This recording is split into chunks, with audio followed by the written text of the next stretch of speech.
Suara saya udah kedengaran ya. Mohon bantuannya para admin untuk menayangkan file PPT. Jadi Bapak Ibu sekalian, siang ini tadi sebagaimana sudah disampaikan oleh Pak Lutfan bahwa ini sudah seri ke 18 ya, tentang knowledge management. Nah, sebenarnya memang kita ingin membahas inovasi ya, bagaimana knowledge management itu bisa berperan dalam pengembangan inovasi di rumah sakit. Tapi kita ingin juga membahas lebih spesifik tentang peran perpustakaan dan pustakawan di rumah sakit sebagai pelaku proses knowledge management yang kemudian nanti bisa, apakah bisa mengarah atau membantu rumah sakit dalam mengembangkan inovasi pelayanan. Nah, di sini kami coba slide, sorry. Ya, jadi ada 5 poin yang akan kita bahas, yaitu pengantar, peran knowledge management pada pengembangan inovasi di rumah sakit, lalu bagaimana pustakawan sebagai salah satu aktor dalam knowledge management, lalu bagaimana situasi di Indonesia, dan nanti ada sedikit kesimpulan dan diskusi. Nah, ini ada dari pertemuan sebelumnya kita sudah membahas ya, dari sesi yang disampaikan oleh Pak Hendro dari LIPI, itu ada definisi mengenai manajemen pengetahuan. Jadi kalau misalnya ada ada peran-peran di dalam sebuah organisasi atau sebuah rumah sakit, semua orang punya knowledge, tapi kalau tidak ada upaya terstruktur dan sistematis untuk mengembangkan dan mengundangkannya itu, maka itu bukan disebut sebagai manajemen pengetahuan atau knowledge management. Nah, kemudian di sesi yang lain, dalam serial diskusi tentang knowledge management ini sudah banyak juga poin dari Prof. Laksono bahwa knowledge worker di rumah sakit itu terutama adalah dokter, perawat, farmasis, tim mutu, dan sebagainya. Kemudian knowledge management itu harusnya bisa menjadi sebuah budaya di dalam organisasi supaya bisa dimanfaatkan untuk pengembangan organisasi itu sendiri. Dan tentu saja diperlukan kebijakan publik supaya knowledge itu tidak hanya dimiliki oleh organisasi besar yang karena kemampuannya untuk menginvestasikan sumber daya untuk mengembangkan knowledge tersebut, tapi juga supaya bisa diakses oleh rumah sakit yang lebih kecil. Kemudian sesi yang lalu kita juga sudah mendengarkan dari Dr. Tri Martani dari RSCM bahwa rumah sakit pendidikan yang mengembangkan atmosfer academic health system itu lebih mudah mengembangkan budaya knowledge management karena situasinya sudah memungkinkan, sumber dayanya juga tersedia. Lalu pengelola knowledge menurut Dr. Tri Martani adalah bisa tim perpustakaan, bisa tim mutu, bisa tim academic hospital, dan bisa juga bagian diklit rumah sakit.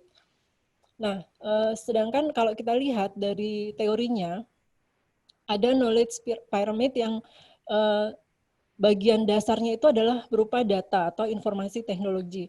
Jadi kalau di LIPI kemarin Pak Hendro men-sharing pengalaman LIPI dalam proses mengembangkan knowledge management ini dimulai dengan informasi teknologi. Itu sebenarnya memang melibatkan teknologi yang bisa mengumpulkan data dan kemudian data itu bisa dianalisis dan sebagainya. Lalu muncul informasi dari situ dan kemudian terjadilah knowledge yang kemudian dikelola oleh para manajer, knowledge manager, dan kemudian kalau di rumah sakit ini puncaknya akan menjadi best practice yang dilakukan oleh para klinisi. Nah, bagaimana kemudian knowledge management itu dalam pengembangan inovasi di rumah sakit? Apakah dari data lalu menjadi informasi, menjadi knowledge, dan kemudian akhirnya menjadi best practice itu bisa nggak untuk mensupport pengembangan inovasi di rumah sakit? Lalu siapa aktornya di rumah sakit saat ini?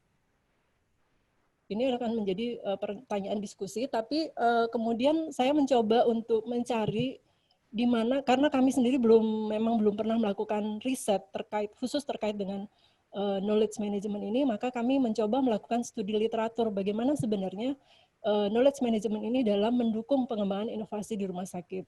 Nah, ada sebuah studi yang dipublish tahun 2010 yang mengungkap mengenai manfaat knowledge management di rumah sakit. Salah satunya adalah membuka peluang kerjasama dan inovasi. Jadi peluang kerjasama ini bisa di dalam rumah sakit itu sendiri antara satu profesi dengan yang lainnya, antara satu departemen dengan yang lainnya, dan bisa juga dengan institusi di luar rumah sakit itu sendiri. Nah, dari situ kemudian dari peluang kerjasama dan inovasi ini kemudian rumah sakit bisa mengembangkan strategi pelayanan yang interprofesional yang terkoordinir. Jadi artinya karena kompleksitas pelayanan di rumah sakit itu, maka jika ada kerjasama yang baik antar profesi, maka akan bisa memunculkan inovasi baik di level atau di area klinis maupun di area manajemen. Dan tentunya ada network untuk transfer of knowledge, bisa kemudian pengetahuan klinis itu bisa di manage dan sebagainya. Sampai ke berkembangnya mekanisme knowledge sharing. Nah, kemudian bagaimana dengan pustakawan itu sendiri? Nah, di dalam pengembangan inovasi ini sebenarnya pustakawan itu perannya lebih ke menyediakan informasi yang tepat pada saat yang tepat dalam berbagai cara.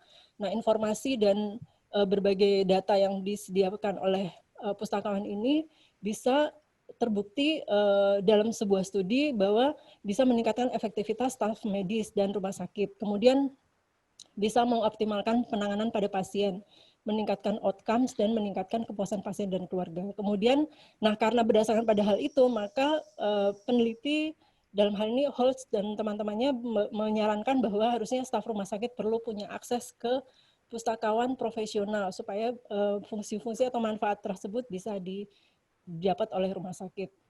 Nah, kemudian kalau kita lihat lebih jauh ya, hasil penelusuran kami lebih jauh bahwa peran perpustakaan di rumah sakit ini sebenarnya sudah lama sekali ada, sudah puluhan tahun yang lalu. Cuman waktu di tahun 60-an ini pustakawan dan perpustakaan di rumah sakit itu fungsinya lebih di pinggiran.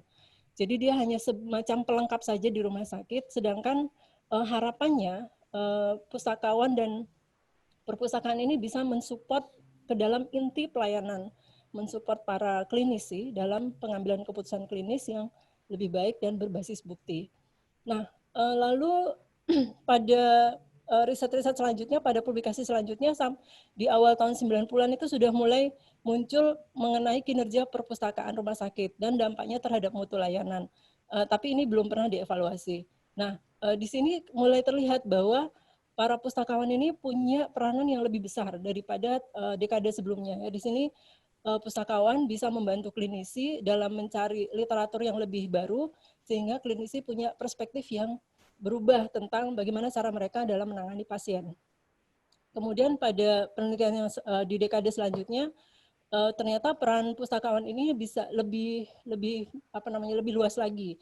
Jadi bukan hanya sekedar mencarikan literatur bagi para klinisi, tapi dia juga ikut visite bersama para klinisi, sehingga dalam proses visite itu klinisi bisa mengajukan pertanyaan yang lebih banyak dan lebih dalam untuk menggali kasus di pasien. Dan dari situ mereka kemudian berdiskusi dan mencari evidence yang lebih banyak sehingga bisa mendukung keputusan-keputusan klinis yang lebih baik.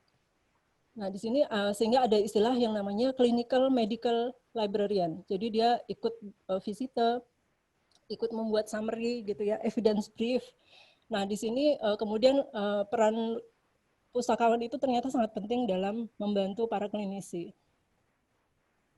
Nah, kemudian pada publikasi yang lain itu juga lebih memperkuat lagi ya bahwa pustakawan itu juga tidak hanya sekedar mengelola hard resources seperti buku dan ruang, tapi juga sampai ke membantu berperan sebagai knowledge manager yang memiliki tugas menavigasi, memfasilitasi, mengkolaborasi, dan mengedukasi. Dan pada masa depan di rumah sakit dia bisa membantu untuk kebutuhan survivalnya rumah sakit.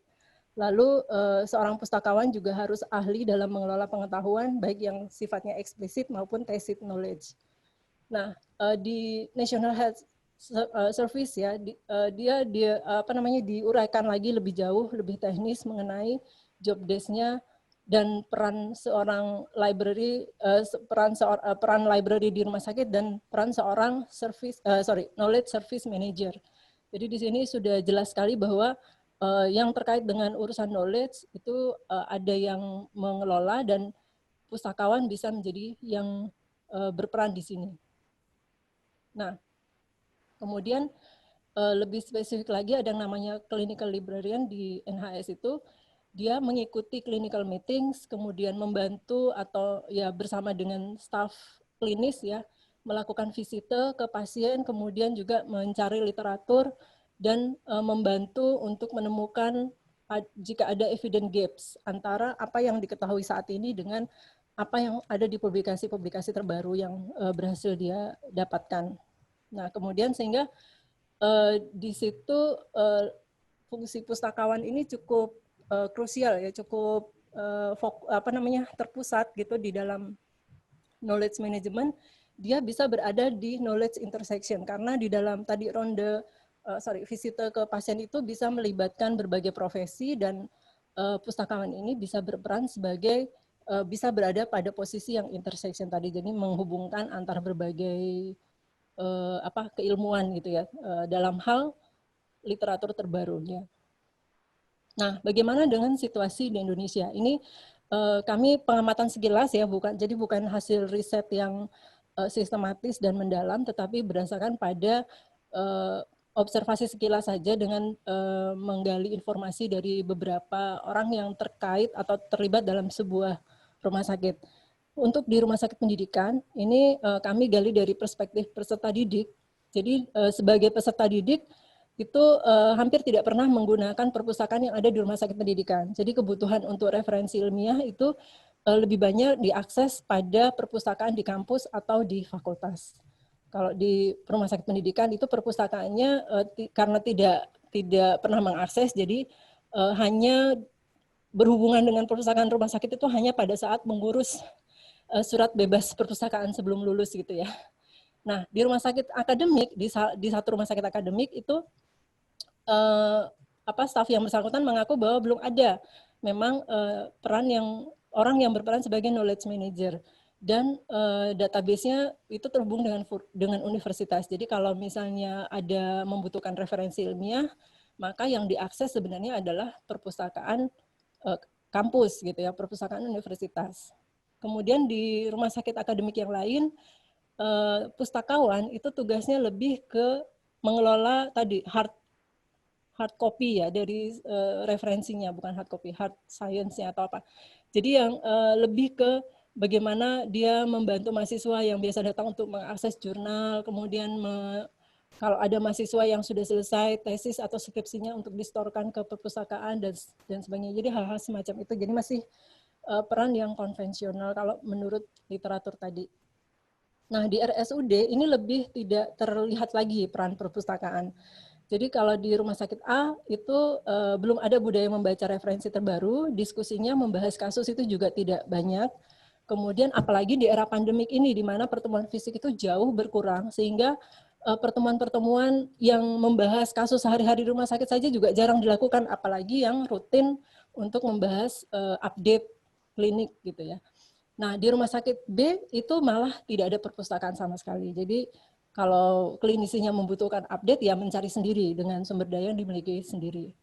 Nah, dari situ kita bisa lihat bahwa di Indonesia ini perpustakaan rumah sakit itu belum berperan dalam memenuhi kebutuhan informasi ilmiah para sivitas hospitalianya.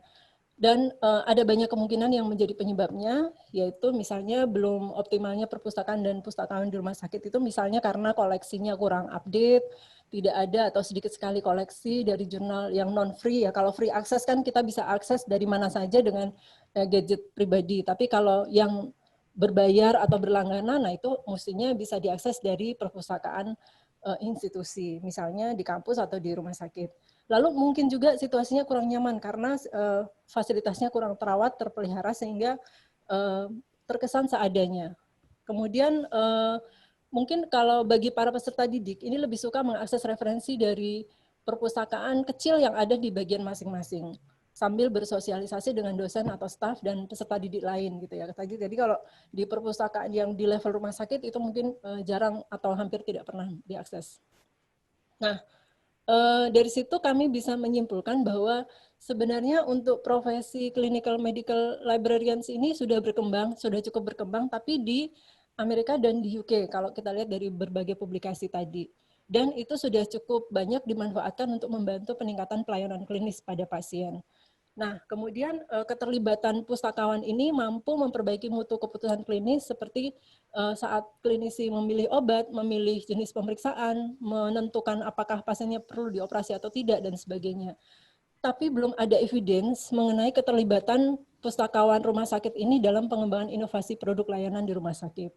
Nah, dan kasus di Indonesia itu tidak semua rumah sakit punya perpustakaan, dan peran pustakawan rumah sakit baru sebatas pada mengelola koleksi literatur untuk kebutuhan pendidikan. Jadi kalau rumah sakit yang non pendidikan itu tidak punya fasilitas perpustakaan.